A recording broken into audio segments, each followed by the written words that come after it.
Call me Diana. When I was 9, life hit the fan. Now, I'm not using fancy words here, just telling it straight.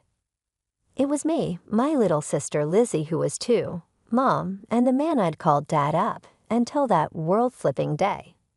See, Dad had this DNA test done out of nowhere, really, and boom.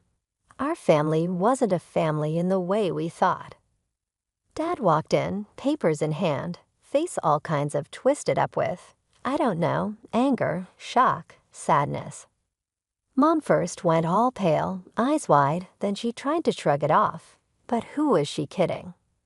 When she saw Dad wasn't buying her act, she crumbled like a house of cards, tears and all, spilling the beans about not knowing who my real dad was and about still being in the picture with Lizzie's dad. That's how the domino fell. Dad split from Mom, but he didn't slam the door on us. He wasn't heartless. Kept sending money our way because in his heart, he still saw us as his kids, I guess. Love's weird like that. Mom didn't waste any time, though, married Lizzie's dad George quick as you like.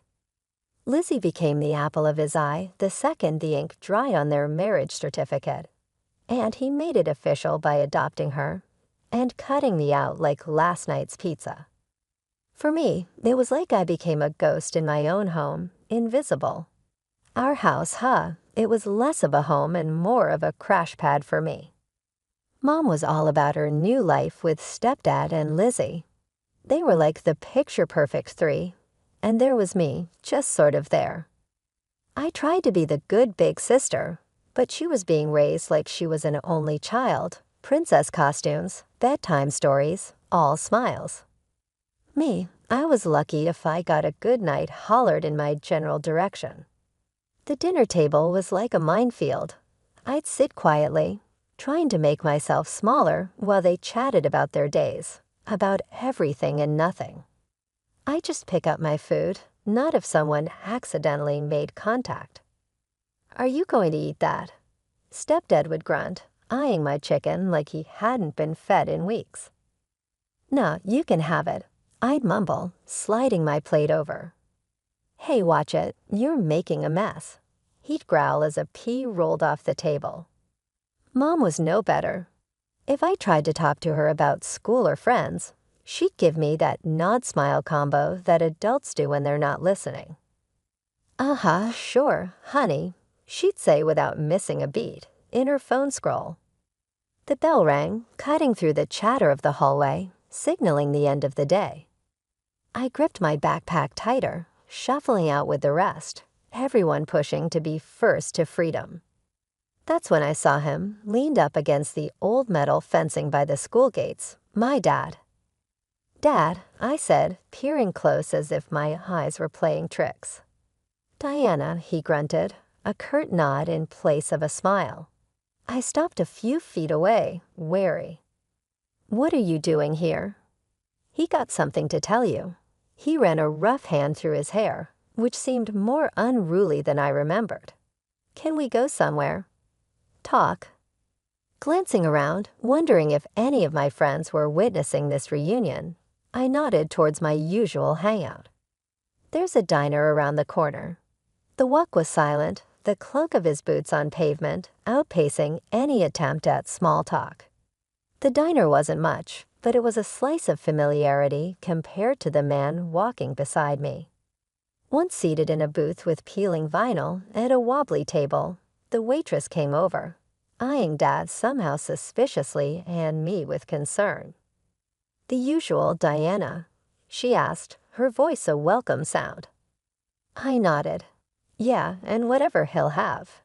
Dad grunted again, not even picking up the menu. Coffee, black, he said. I droned my fingers on the table, buying time. Eventually, I burst out, you can't just show up like this. He didn't flinch, didn't plan on it. Thought you ought to know, though. I can't have kids, Diana. The words hummed there like heavy smoke. I stopped drumming my fingers. So, he shifted uncomfortably. Though you might want to know, be with your old man now that I know for sure you're the only one I'll have. My heart was doing strange flips. Just like that, I drop everything and come with you. It's not nothing, Diana, he said, his voice rising a touch. Figured it meant something to you, especially Mom and George. Flashed in my mind along with the mound of unwashed laundry and the echoing silence every time I walked in the door. I sighed. You got room for one more at your place. You bet, he said, shoulders relaxing. I got space. And what would I do? Just hang out while you work. The practical side of me needed details. You go to school, I work. We'll figure the rest out. School. That was something I planned to finish no matter what. Fine, but I'm finishing high school. No derailing that. He gave a small nod as if it was decided there and then. Fine, I chewed my lip. Term was ending in a couple of months. It wouldn't be too bad. I convinced myself I'd make new friends or keep in touch with the old. Somehow, Mom and George, well, they have been more like roommates than family lately. Might not even notice I'm gone till rent's due. Okay, I said, a strange lightness taking over. Okay, let's do this. But Dad, this can't be one of those fly-by-night schemes. I'm serious. He met my eyes, and for a second, I saw something that might have passed for conviction. I'm serious too, kiddo. Time to make things right. We left the diner with a plan forming. I was scared, but the idea of starting over with him, it felt like a real chance. As we walked back to the school to collect the rest of my things, I figured this might just be the new beginning I'd been craving. Dad and I live in a new city now. It's different, cold sometimes and loud, but it's home. Dad started his own business, something to do with tech and gadgets.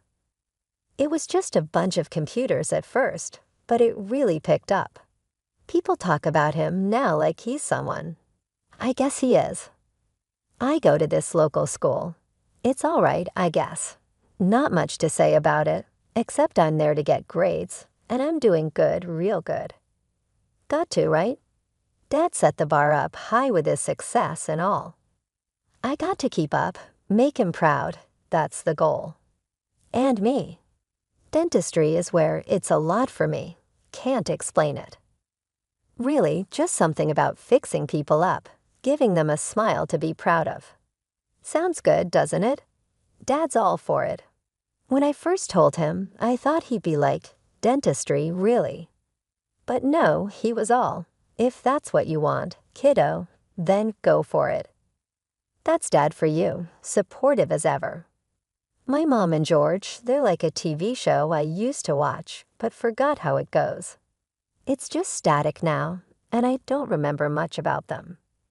Doesn't matter though, we've got our own thing going on here. Another test. How do you do it?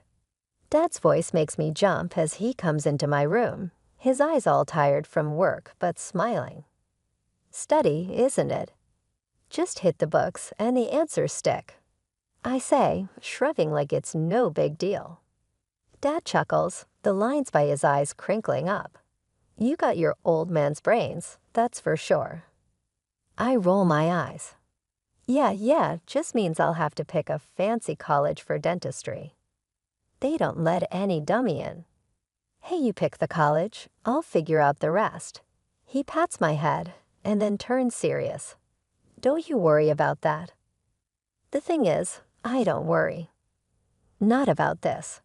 Dad's good for his word, always has been. There's this cool thing I've been doing, volunteering at a local dentist's office. Sounds boring, but trust me, it's not. On Tuesdays and Thursdays, I'm there watching, learning, sometimes handing them tools like I know what I'm doing. It feels right, like I belong. I don't go out much, not a party person. I've got Emma and Zach at school, and that's plenty. Emma's all about basketball while Zach is into his music. They're cool, even if we don't hang out much outside of school. So when are you going to invite us over? Emma bumps my shoulder as we're walking out of class. I want to see if your dad's place looks as techy as you say. I shrug. You know we're pretty busy most of the time, but yeah, maybe. Zach is grinning, his headphones around his neck. Busy studying teeth, huh? If you ever need a guinea pig, he taps his front tooth. No way, I snort. I am not starting with your mouth. Days blend together, school and dentistry. It's like a rhythm, home, school, teeth stuff. But it's nice, predictable. I like it. I like knowing where I stand and where I'm headed. It's a good life. Dad and we're doing okay here. Business, school, future dentist stuff, it's all pieces of this new life. And I'm thinking, as I fall asleep with my dentistry book spread out around me, I'm really looking forward to what comes next. I'm 32 now. Year by year, the image of my dad in his prime fades a bit more. The edges blur like a photograph left too long in the sun. He's been gone for a few years, taken by a sickness that chewed him up from the inside. Damn, it made me mad, fists clenched, teeth gritted, kind of mad. You see, I've been around medicine my whole life, with all this knowledge and not a penny spared on treatment. But still, the guy couldn't beat the odds. Life's a real piece of work, huh? It kicks you down and expects you to get up and say thank you. But I've always been a fighter. Dad used to say that, told me I got it from him. So after he passed, I let the pain fuel me and ran my own race. And now, here I am, a doctor at a dental clinic with my name on the door, inheriting everything Dad owned that did make things smoother. I won't lie, money talks in this world, and it's a lot louder when you're trying to keep a business afloat. I kicked ass to get to where I'm at, and Dad's inheritance just padded the fall a bit when things got rough. My clinic's the talk of town. People come in with all sorts of issues. A chipped tooth here, a cavity there. I see it all, fix what I can. But it's not just smiles I mend, oh no. People tell you things when they're sitting in that chair, looking up at the ceiling, trying not to think about the drill in their mouth. They talk about life, the raw, unpolished realness of it. I like that, makes every day different. Like this one guy, let's call them Joe. Burly fellow with tattoos all the way up his arms and a frown that looked permanent. Came in for a root canal, tough as nails, or so he thought. All right, Joe, open wide and let's take a look at the troublemaker, I'd say. My damn tooth's been killing me, he grunted, mouth already full of dental equipment. Can't chew my steak proper. Can't have that, I said, matching his straightforwardness. Let me fix you up right quick. By the end of the appointment, after some drilling and a whole lot of tough guy grunts, he was singing a different tune. Doc, you're a miracle worker, Joel mumbled through the gauze in his mouth. Go easy on the steak for a while, yeah. I told him, handing him a mirror to check out my handiwork. A job well done. If I may say so myself, that's the drill, my day in a nutshell. But it's not just teeth, it's the people behind them that keep the job interesting. So yeah, life goes on. I miss Dad every damn day, but I reckon he'd be proud. Proud that his little girl didn't just crumble. I look forward and push on. That's what you have to do, no use dwelling on the ifs. And the wise you deal with what's in front of you, one day, one-to-one heartache at a time. The sun was setting when I heard the knock. I wasn't expecting anyone, let alone Mom and Lizzie. Their sudden appearance felt like a gust of wind before a storm. You got a nice place here, said Lizzie as she pushed past me like she owned the place. Her eyes were hungry, taking in every detail of my living room. Hi, honey, Mom said, less bold but with a look that told me she had something on her mind. We were just in the neighborhood. I doubted that. They lived in another city. What brings you here? I asked, even though I had a nagging suspicion. We need to talk, Diana, Lizzie cut in, plopping down on my sofa with no invitation. "I'm planning to go to college." I raised an eyebrow. "That's good to hear, Lizzie, but why do I feel like there's a but coming up?" She didn't hesitate. "But I need money, sis. I want to get into college, do something with my life." That struck a chord. I used to be in those shoes, staring up a mountain that felt impossible to climb. "Look, I want to help," I said, "but money isn't something you should take lightly." Mom chimed in, "Your sister's trying to do something with her life. You could make it easier for her." I felt the walls closing in. This felt wrong, just handing over cash without knowing if it would actually go to pay for college. But then again, this was family. "How much do you need?" I asked, already regretting the question. Lizzie's grimace turned into a grin. "Not much. 25 grand should cover the first couple years." I nearly choked. 25,000. That's a lot of money, Lizzie. "Don't act like it's a big deal for you." She snapped back. "You got it." That stung. Just because I had made something of myself didn't mean I had money to throw around. But looking at Lizzie, I saw the shadows of my own past, uncertain, scared. I sighed. "I'll give you the money, but on one condition. I will send it directly to the college when you enroll." Lizzie squirmed. "I haven't picked a place yet. I just need the money." "I'll handle the rest," her eyes dodging mine. The air felt heavy, like right before a storm breaks. "You don't trust me," her voice rose. "It's not about trust," I countered, but even as I said it, I knew it was. "I just want to make sure it's used right, Lizzie." There was a cold silence until Mom chimed in, tired of the back and forth. "We're not here to scam you." I took a breath, feeling cornered. Okay. I went to my desk, logged into my account, and did the transfer there. $25,000 for school. Lizzie's eyes lit up with a mix of victory and guilt. "Thanks, I won't forget this." But it was Mom's quick, greedy smile that stayed with me long after they left. I sat there, feeling a blend of worry and disappointment, hoping I hadn't just made a huge mistake. For months, I'd been on the phone with Mom and my sister back in our hometown. It felt good to help them out, sending a few $100 when I could. But when October rolled in, something in my gut told me to check up on Sis and her college situation. One afternoon, I called her, my voice casual as I asked about her classes. But like a slippery fish, she wriggled out of the topic, and before I could press on, she hung up. I frowned at my phone, a suspicious gnawing in my mind.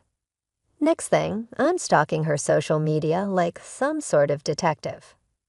There she was, all smiles, decked out in threads that screamed money, but not a single selfie in her college gear. Enough was enough. I hit the dial on Kara's number, my old buddy from the block. "Kara, it's me, Diana. What's the deal with my sister? How is she doing in college?" Her voice came out flat. "Your sis, college girl. She's strutting around here like she's in some sort of fashion show. You should see the bags they carry. Notebooks, all bling." It hit me like a ton of bricks. Played for a fool. I was burning with a need to confront them, to yell until I was hoarse. I'd been dialing Lizzie all day, hitting redial more times than I cared to count. The same with Mom. Neither bothered to pick up. Each ignored calls stacked bricks in the wall they were building between us. When I went online hunting for a trace of them, my messages bounced back like I was some stranger. Now I was locked out, and it stung like hell. Hurt simmered and bubbled over into a rage that iced my veins. They'd conned me. The doorbell rang like a warning siren that I didn't want to heed. There on my doorstep, my mother and sister stood, their appearances a bit too polished for a casual visit. I could feel the weight of their expectations before a word even slipped past their lips. Without an invite, they barged in as if it was their right. They settled on my couch and began to look at my living room. Need money for college, Lizzie blurted out not 2 minutes into the so-called visit. Her eyes didn't meet mine, and why would they?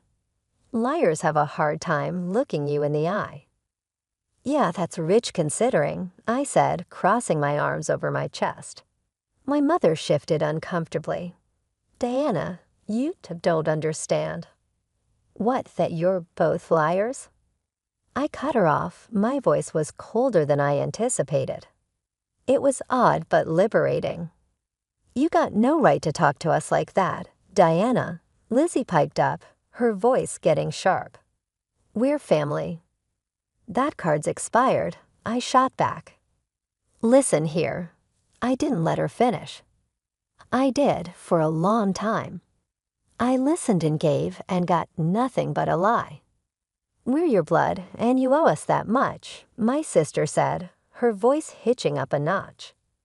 I couldn't help but laugh then, not because it was funny, but because the level of their delusion was staggering. You think I owe you for spending my money on everything but what you claimed. For lying, for treating me like an ATM. I fixed them with a look that felt as if it could peel the paint from the walls. There was silence for a moment, and then my mother's face twisted into a scowl. Ungrateful brat. After everything we've done for you, done to me, I corrected. My sister stood up. We don't need this.